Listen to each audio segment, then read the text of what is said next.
Psychology to me is not just the study of behavior, it's a study of what helps people return to themselves. And I know this firsthand because my passion for psychology didn't begin in the classroom, it began through direct lived experience. As a child who experienced abuse, many of the protective mechanisms I used later became the source of a deep, treatment resistant depression in young adulthood. And when I turned to professionals for help, I found that many parts of the mental health system were broken. As a teenager, I spent 14 months in a severely unregulated treatment program that used isolation and deprivation to maintain order.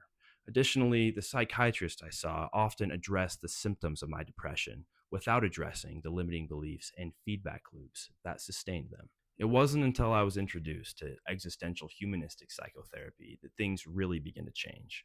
The emphasis on depathologizing symptoms and practicing unconditional positive regard allowed me to begin to understand the habits of my mind without judgment for the first time. Through journaling and reframing alongside traditional therapy, I began the process of healing. As my symptoms moved into remission, I realized I had to study psychology, not only to support others in their recovery, but to do things differently. This is how I found my way to clinical psychology, with a desire to combine compassionate, trauma informed therapy with evidence based treatment to address the whole person, not just their symptoms. During undergrad, I worked in several mental health treatment programs, and in these roles, I saw firsthand how socioeconomic factors, attachment patterns, and early trauma predispose people to mental illness. Many of the individuals I worked with had spent years in treatment systems, foster care, or juvenile detention, and had come to identify with their labels and trauma. Over time, I learned how to meet people where they are, creating space for their lived experience beyond labels and diagnoses, while providing structure to support their growth. Outside of my clinical work, I searched for a broader cultural understanding of the human condition. I volunteered in India, renovating schools in the remote Himalayas.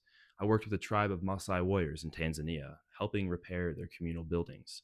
And I lived with a family in China to teach their children English. When I returned to the United States, I wanted to make an impact in my own community.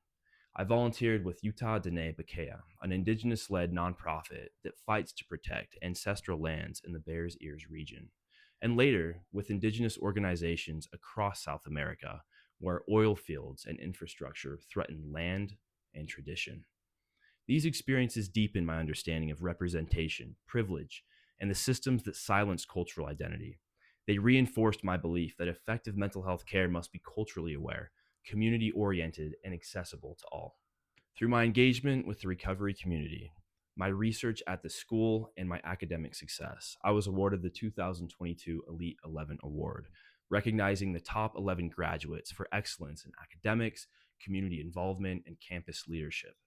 Since then, I have continued developing my research experience in preparation for the rigor of doctoral training.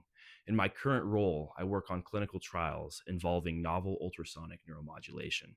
Through this work, I have gained experience in study design, neuroanatomy, working with high risk populations, and statistical skills for data processing.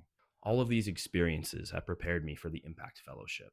In my 6 years of clinical experience, I have focused on serving diverse and often underserved populations, particularly those navigating trauma, systemic disadvantage, and long term involvement and entanglement in mental health systems. My volunteer work with Indigenous led organizations reflects my commitment to community engagement and advocacy for underrepresented populations whose voices are too often overlooked in both policy and care.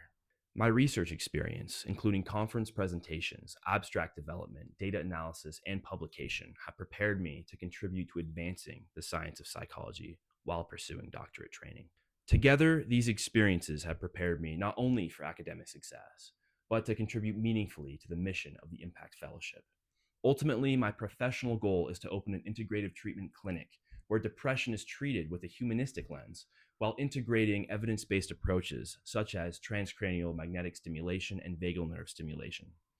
I've seen the power of clinical psychology, both personally and professionally, and it would be an honor to represent the Chicago School as an Impact Fellow as we work together to expand the quality and accessibility of mental health care. I know what it feels like to believe there is something about you that is broken, and I've seen how often that belief is reinforced in people who lack access to the care they need. My goal is to change that. Thank you for your consideration.